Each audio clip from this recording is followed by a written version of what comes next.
Encore une journée. Une nouvelle frappe de drones ukrainiens sur une raffinerie pétrolière au cœur de la Fédération de Russie. Cela devient un événement quasi régulier. Des drones ukrainiens endommagent une raffinerie de pétrole. De longues files d'attente pour l'essence apparaissent en Crimée, Belgorod, Krasnodar, Okraï et ailleurs en Russie. Et la superpuissance énergétique mondiale peine, de façon embarrassante, à maintenir l'approvisionnement en carburant dans les stations-service de son pays. Ce n'est certainement pas ce que le président russe Vladimir Poutine avait en tête lorsqu'il a approuvé l'invasion de l'Ukraine par la Russie en février 2022. La guerre était censée se terminer par une capitulation rapide de l'Ukraine et le rétablissement d'un gouvernement client favorable à Moscou. Près de 4 ans plus tard, la nation de Poutine est engagée dans une guerre d'usure acharnée et sanglante dans l'est de l'Ukraine. Et une guerre d'usure plus destructrice, à longue portée, où chacun frappe les installations énergétiques de l'autre.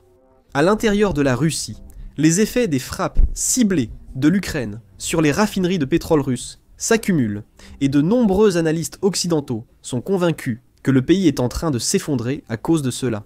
Voici une analyse des dégâts infligés par l'Ukraine, de la réponse russe, et de leurs conséquences sur l'issue du conflit.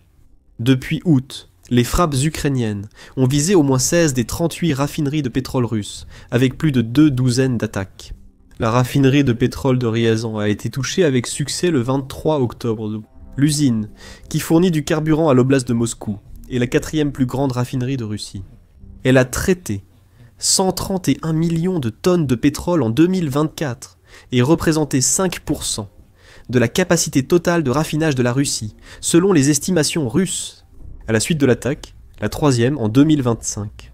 Un incendie s'est déclaré à l'usine, après que l'unité de traitement primaire unité de distillation atmosphérique, 4, qui avait une capacité de 4 millions de tonnes par an, soit 80 000 barils par jour.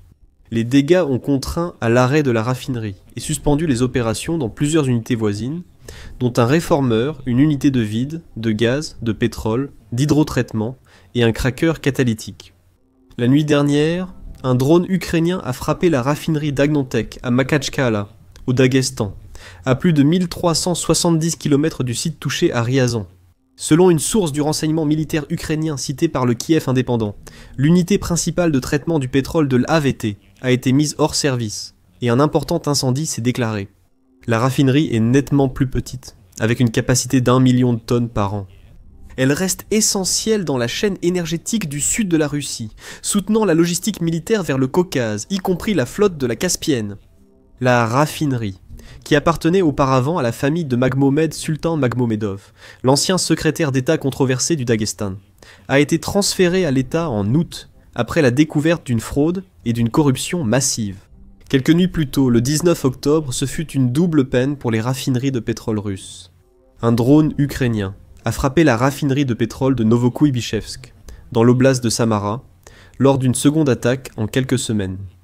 La frappe a déclenché un incendie qui a endommagé l'unité principale de traitement primaire du brut AVT, 11 un grand réservoir d'essence et un transformateur électrique. Cela a entraîné la suspension totale des 2 principales unités de raffinage. La première AVT-11 a une capacité de 18 900 tonnes par jour, tandis que la seconde AVT-9 a une capacité de 4 700 tonnes par jour. Des sources signalent que l'usine sera fermée jusqu'en novembre. Le même soir, également dans l'ouest de la Russie, une frappe de drone ukrainien a touché l'usine de traitement de gaz d'Orenbourg, dans le village de Kolonia Kilouchi, à Orenbourg. Selon Reuters, il s'agit du plus grand complexe chimique de gaz de la planète, avec une capacité de traitement de 375 milliards de mètres cubes de gaz par an. La région d'Orenbourg était également dans la ligne de mire de l'Ukraine quelques semaines plus tôt lorsqu'un drone a frappé l'Orstnev, la raffinerie de pétrole Orgsynthes, suivie d'une colonne de fumée noire s'élevant au-dessus de l'usine. La raffinerie compte parmi les plus grandes de Russie, avec une capacité annuelle de 66 millions de tonnes. L'usine produit environ 30 types de produits pétroliers, dont essence, diesel, kérosène, bitume et fioul. Le 12 octobre, c'était au tour de la République du Bachkortostan de voir l'une de ses principales raffineries de pétrole partir en flammes. Cette fois, un drone ukrainien a frappé l'une des immenses raffineries Bachnev dans la ville d'Oufa. Le conglomérat Bachnev possède et exploite 3 principales raffineries de pétrole à Oufa. Bachnev Oufa Nevdiakim, Bachnev Novoïl et Bachnev UNPZ. Elles constituent ensemble l'un des plus grands complexes de raffinage de Russie, avec une capacité d'environ 1 demi-million de barils par jour. La frappe aurait endommagé l'unité AVT, 5 l'unité principale de raffinage du pétrole, essentielle au processus de production. Depuis début octobre, des drones ukrainiens ont aussi ciblé la raffinerie Antipinsky à Tyumen, Slavnet Yanos à Yaroslavl, la raffinerie Tuapzir de Rosnev et celle de Kinev dans la région de Leningrad.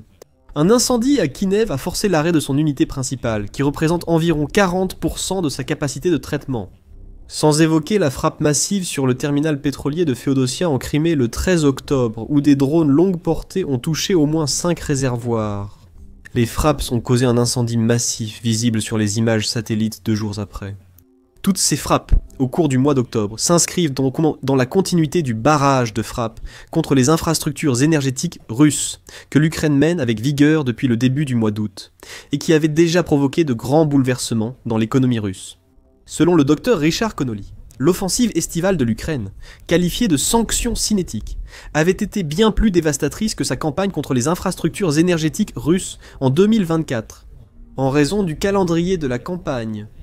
Le docteur Connolly est spécialiste de l'économie russe, notamment des secteurs industriels, énergétiques et de la défense. Il est chercheur associé à l'Institut Royal des Services Unis, Royal United Services Institute, à Londres, et a été chercheur principal adjoint au Center for New American Security. Il a écrit plusieurs livres, dont La réponse de la Russie aux sanctions, 2018, et L'économie russe, une très brève introduction, 2020, traitant divers aspects de l'économie russe et de son complexe militaro-industriel. Lors d'une interview avec Willy OAM de Matt Williams, le Dr Connolly a indiqué que les frappes de 2024 avaient eu lieu en fin d'hiver et début de printemps, tandis que celles de 2025 se concentraient sur l'été. À ce moment, comme ailleurs, la demande saisonnière de carburant atteint son pic. En Russie, les gens voyagent l'été et les agriculteurs récoltent. Les approvisionnements en carburant sont déjà tendus à cette période, donc toute pression supplémentaire peut vite virer à la catastrophe. Les frappes ukrainiennes augmentent clairement la pression sur l'approvisionnement en carburant. Avant les frappes d'octobre, la production de raffinage russe était tombée à 486 millions de barils par jour, soit près de 10% de moins qu'en juillet, et un record bas depuis 5 ans. Selon Rostat, les prix de l'essence à la pompe ont bondi de 258% en septembre, la plus forte hausse mensuelle depuis 2018. Les prix ont bondi de 1273% sur un an, le rythme le plus rapide en 14 ans. Une enquête de la British Broadcasting Corporation a révélé qu'au moins 57 régions russes ont subi des pénuries de carburant après les frappes ukrainiennes sur les raffineries depuis août, même si la situation s'est ensuite souvent stabilisée. Des rapports de Reuters, Bloomberg et S.P. Global Commodity Insights indiquent qu'au moins 10 entreprises, y compris celles orientées vers l'exportation, ont été partiellement ou totalement fermées en août et septembre. Selon Sergei Vakulenko, chercheur principal au centre Carnegie de Berlin pour les études russes et eurasiennes, depuis le pic de juillet, début octobre, la productivité des raffineries russes a diminué d'environ 10%. Cette semaine, le président ukrainien Zelensky a déclaré que les dégâts étaient 2 fois plus importants.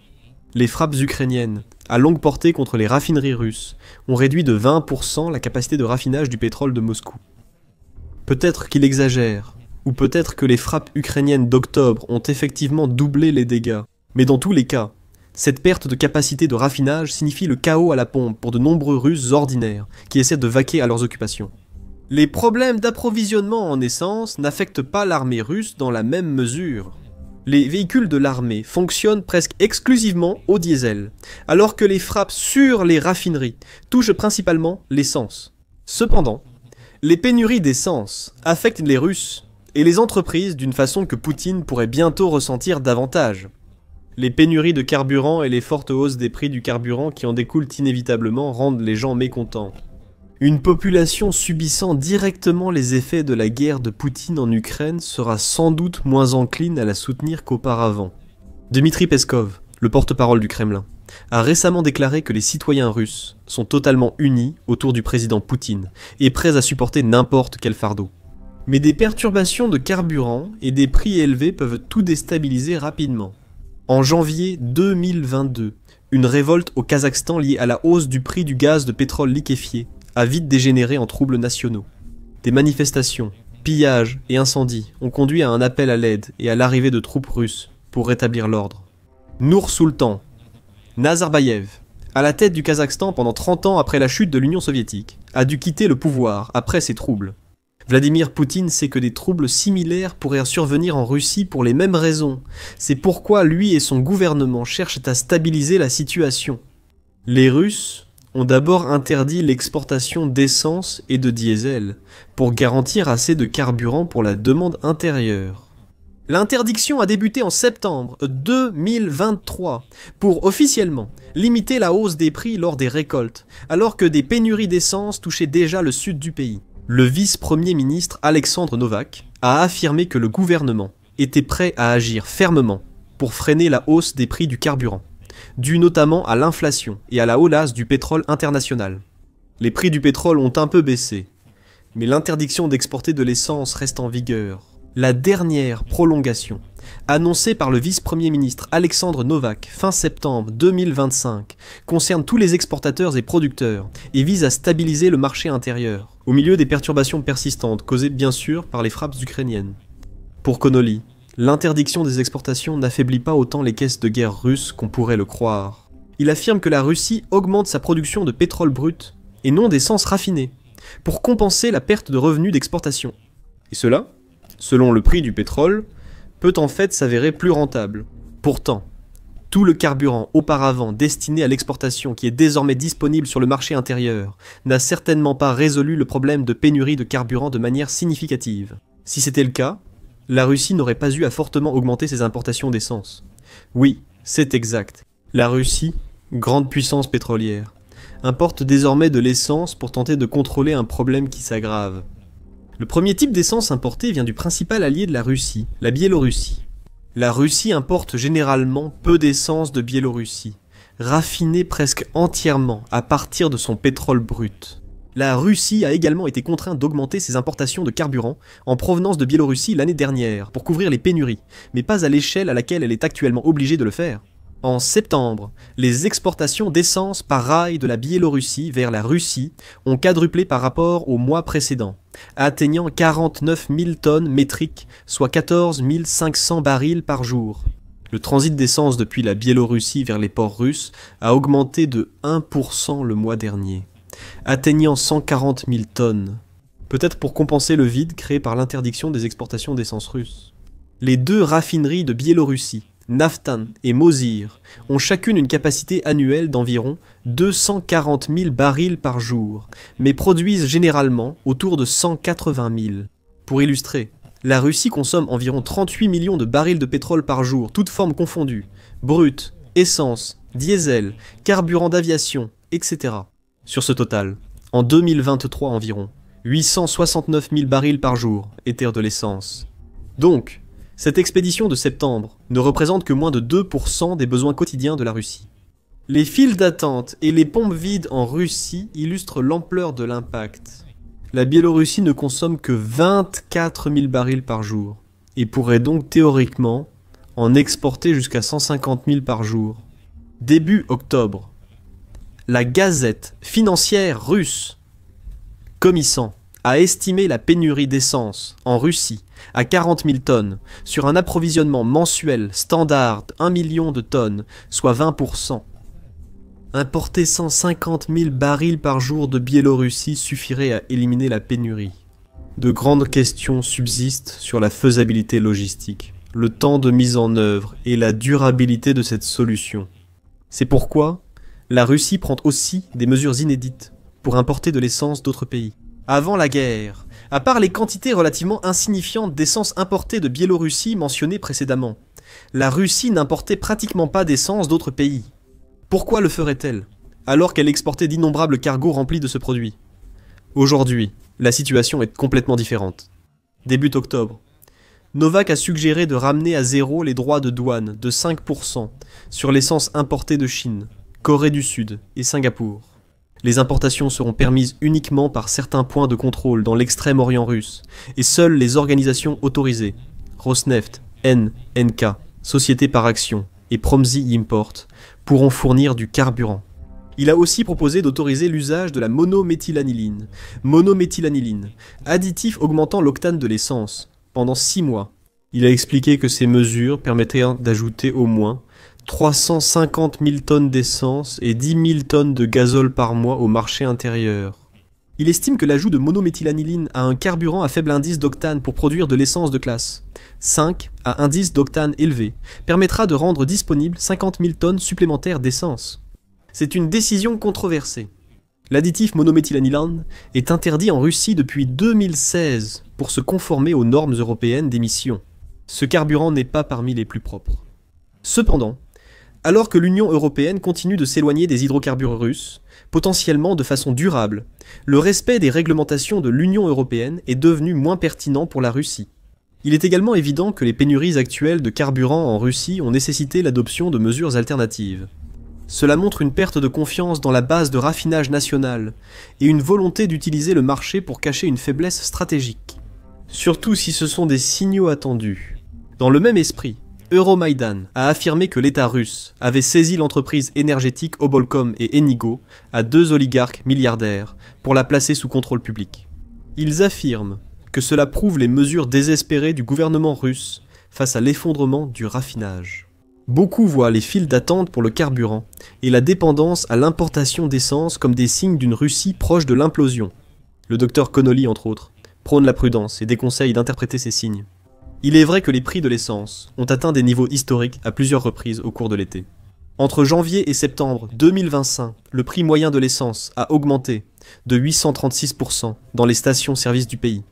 C'est un peu plus du double du taux d'inflation sur la même période, soit 416% selon Rosta. Début octobre, les prix de l'essence au détail avaient dépassé l'inflation pour la 9e semaine consécutive. Cependant, cela ne représente qu'une augmentation de moins de 10% depuis le début de l'année. C'est inférieur à l'inflation en Ukraine et ce chiffre ne pousse pas les gens à manifester. L'Ukraine provoque clairement d'importantes perturbations dans certaines régions, mais elle se situe généralement dans les zones les plus éloignées de cette terre incroyablement vaste. L'Extrême-Orient, la Crimée et Donetsk par exemple. De nombreuses vidéos de voyageurs sur YouTube montrent que la douleur n'a pas vraiment été ressentie à Moscou, Saint-Pétersbourg, Kazan et dans d'autres grandes villes centrales. Ce sont dans ces centres que l'Ukraine doit provoquer les troubles sociaux espérés pour pousser Poutine à négocier dans des conditions défavorables à la Russie. Le but de ces frappes ? Selon le docteur Connolly, l'Ukraine ne frappe pas assez fréquemment, ni assez fort les raffineries russes pour leur causer autant de préjudice. Cela s'explique en partie par la grande distance que les drones doivent parcourir pour atteindre la plupart des raffineries russes. Ces distances signifient que les drones ne peuvent transporter que de petites ogives, généralement d'une valeur de seulement quelques centaines de livres sterling. Et ce n'est tout simplement pas suffisant pour paralyser les raffineries russes, pas avec une frappe par raffinerie par mois ou moins. Il met en garde en expliquant que les raffineries de pétrole sont conçues pour limiter les dégâts causés par les explosions en général, par exemple en compartimentant les installations de stockage. Elles manipulent des matériaux très inflammables et sont souvent de grandes entreprises tentaculaires. Même une frappe de drone avec une ogive de 300 livres peut provoquer un immense incendie et arrêter les opérations. Il est extrêmement improbable que toute la production d'une grande raffinerie soit arrêtée, et les réparations peuvent généralement être effectuées assez rapidement. Bakulenko, du centre Carnegie Russie-Eurasie, confirme ce point de vue, précisant que la majorité des raffineries ont redémarré à quasi pleine capacité 1 à 2 semaines après les attaques. La Russie a également été observée en train d'installer des filets et d'autres protections anti-drones dans ses raffineries. Et elle a récemment adopté une loi permettant la mobilisation des anciens combattants de la guerre pour protéger également ses raffineries. Même si cela ne reflète pas forcément l'ampleur des frappes de drones ukrainiens, selon les actions de l'Ukraine, cette mesure devrait aussi limiter leur impact. Connolly souligne également l'incapacité de la Russie à détruire de manière décisive le réseau énergétique ukrainien, même avec des bombardements beaucoup plus lourds et soutenus, comme une raison d'être prudent. Si la Russie, avec un arsenal supérieur, ne peut détruire les systèmes énergétiques ukrainiens, il est irréaliste d'attendre de l'Ukraine qu'elle cause plus de dégâts à l'industrie du raffinage de pétrole russe, bien plus vaste et dispersée, avec moins de puissance de feu, fait-il valoir. Ces missiles longue portée que Volodymyr Zelensky tente d'obtenir pourraient fortement changer le statu quo. En attendant, L'Ukraine a frappé des raffineries russes ces derniers mois, ce qui n'est pas resté sans réponse. Les bombardements russes constants sur les installations électriques et gazières ukrainiennes ont déjà contraint la majorité du pays à subir des coupures d'électricité tournantes d'urgence. Pire encore, la saison de chauffage a commencé tard et de plus en plus d'autorités alertent sur un hiver très difficile. La réalité, c'est que la machine de guerre russe craque sous la pression. Les frappes continues de l'Ukraine ont révélé les grandes faiblesses du Kremlin, non seulement sur le champ de bataille, mais aussi dans le pays, où pénurie de carburant, crise économique et mécontentement public augmentent. L'illusion de contrôle que Vladimir Poutine tente de projeter s'estompe rapidement. Maintenant, découvrez-en plus sur le désespoir de Vladimir Poutine dans cette vidéo, qui examine comment les drones vus à la première personne russe ont frappé leurs propres troupes. Des soldats se rendent, signe frappant de division et démoralisation de l'armée russe. Et n'oubliez pas de vous abonner à notre chaîne, pour être parmi les premiers à découvrir les dernières nouvelles et les grands développements de la guerre entre la Russie et l'Ukraine.